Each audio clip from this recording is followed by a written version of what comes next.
Alright, hi guys, Nathan and Bree here from All Properties Group Prestige on the Gold Coast. We're here to just answer a few questions on both the seller's side of things and also from a buyer's perspective as well. Bree's of course my buyer's manager, so I'm going to be asking some questions to assist some buyers watching this video in a shifting market as to what they should be doing, and vice versa, asking questions from me from sellers. So we'll start from the buyer's perspective. Of course we know that interest rates are rising, Bree. What do you think that buyers should be doing? Obviously they've probably been pre-approved, they're looking at buying a house right now. If the interest rates were to rise again, what's the first thing you think they should do, or what should they be doing to buy a home? So I think the first thing is that, firstly, don't be scared. It's all about being prepared. I think it's a very good idea to have a mortgage broker, but make sure you're in constant communication with your mortgage broker and you're reassessing the situation as you go along, because things are changing very quickly. So making sure that the pre-approvals that you have are up to date, because as we see the interest rate rises, they can change. So it's just all about being, as I say, constant communication and being prepared. 100%. Easy peasy. From obviously, continue on with the buyers, pre-approval. Of course, when your buyers are out there looking at being in the market or placing an offer, is pre-approval, you think, something that's necessary, or what sort of preparation should buyers have before getting into that offering situation?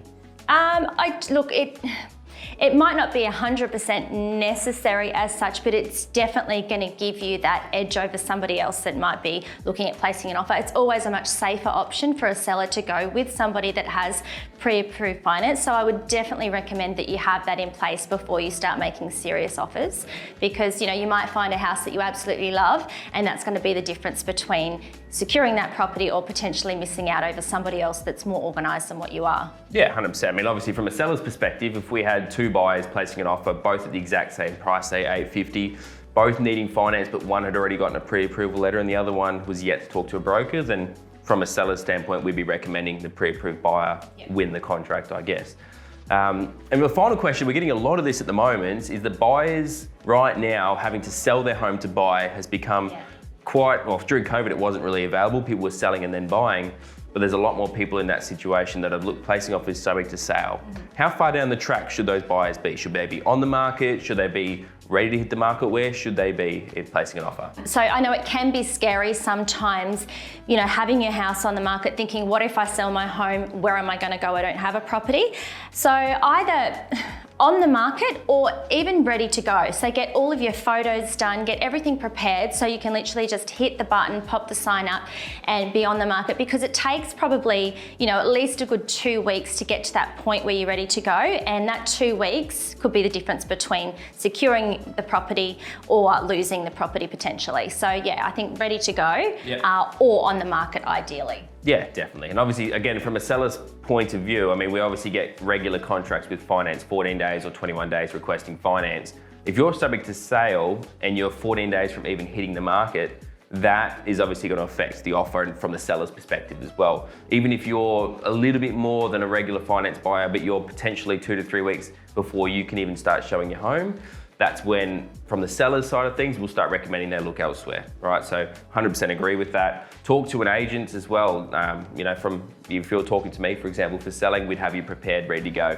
So when you sign an offer, you get a contract, you're right, we click the button and we're on the market from there. So I think that probably covers a little bit of the buyers, and it's obviously a big part of this marketplace, but right now the market's shifting, so I think it's probably good we talk a little bit about what the sellers should be doing or looking at as well. Yeah. So with selling a property, we hear this term, buy a listing. What does buy a listing mean? Yeah, so look, during COVID, this wasn't really something that was happening a lot, but buying a listing is basically, if you and I were in a listing presentation, both competitors talking to Rob behind the camera right now about selling his house.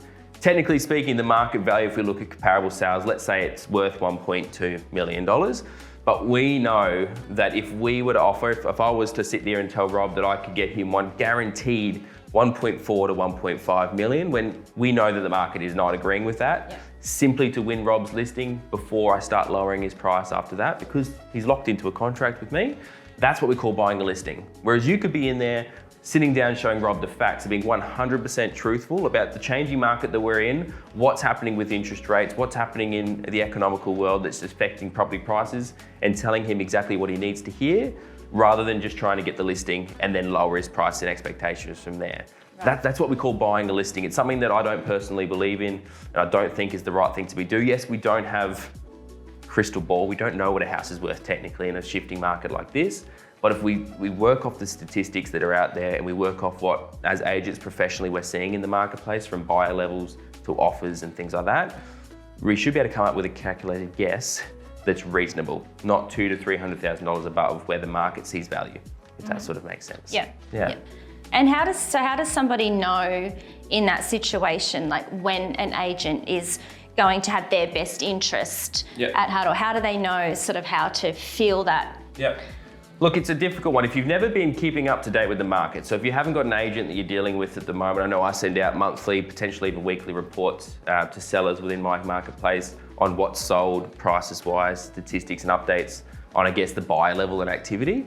If you're not getting those updates, it can be difficult. But if you get 2 agents in and there's a big gap, 10 to 20% difference in the prices, you've got to take an educated guess at what's sold recently, potentially the higher one. Could not be telling you the full truth and just trying to win your business. But get it off feel. At the end of the day, if you've done the research before you've called in an agent, you've seen what's sold, you've got a rough idea as to where your property sits, you're gonna have a good idea where someone's sitting in front of you, whether they're telling you the 100% truth or they just want to win your business, and make an informed decision from there. 100%. Okay.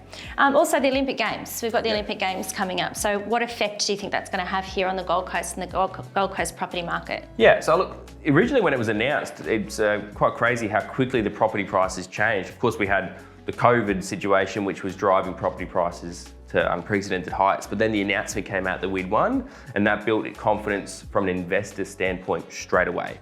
Because we know when the Sydney Olympics were announced and then the build-up, there was quite a dramatic property price growth down there, and that came from a lot of international interest, interstate interest, and of course, just simple confidence that there's going to be infrastructure, tourism jobs, and tons of employment available to potential sellers or people moving up here.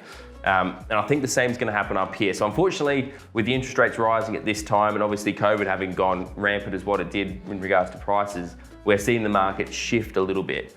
The Olympics are still not 8 or 9 years away at the moment, and a lot of the infrastructure that's been announced hasn't even kicked off yet. The contracts haven't even been awarded, so there's going to be hundreds, if not thousands of jobs come available pretty soon, which has no choice. We're already seeing it now to rise the incomes of people locally. We're seeing the largest ever not vacancy rates, the lowest ever vacancy rates, but people starting to get pay rises, leaving their jobs for other opportunities that are out there. And I think that's going to drive incomes. And as incomes rise, as jobs become more available and properties become more scarce, which they will, they have no choice but to increase or at least stabilise the property market close to the Olympics. That's what I think is going to happen. Of course, no crystal ball, but if we look at, again, economical and logic factors, I think the Olympics can only be a positive thing for us. Yeah. And with that being said, with the Olympics, with the interest rates, a lot of buyers at the moment are really unsure what to do. Do they sell? Do they sit? Do they wait 4 years? What would your advice be to buyers that are unsure about what they should be doing? I think everyone has to look at it on our own personal perspective. I mean, for me, I genuinely still believe and will always believe that property is the best asset you could ever own. It's got the most amount of growth. We look at any chart, it'll go up, and yes, it does 100% drop, but it always goes up, right? And that's never gonna change. I don't see any reason why that'll change. And so stop trying to time the market is my biggest advice. There was people trying to time the COVID market. They were trying to time the top to sell so they could buy back at the bottom. And I can tell you, majority of people missed the boat, right? Because the boat was probably, the peak was probably 6 months ago now. And unfortunately, they're still trying to sell now. And you never know when you've hit the bottom until it started to rise and you've missed it. And the same thing when it hits the top. Property isn't a get-rich-quick scheme like it has been treated like over the last couple of years. And, it's probably the only opportunity we're going to have for a long time and in most of our lifetimes to get rich quick from property like we have in the last couple of years. But I don't see that happening again. If your plan is to buy a home and it's a home for you to live in, no matter what, you're going to do well.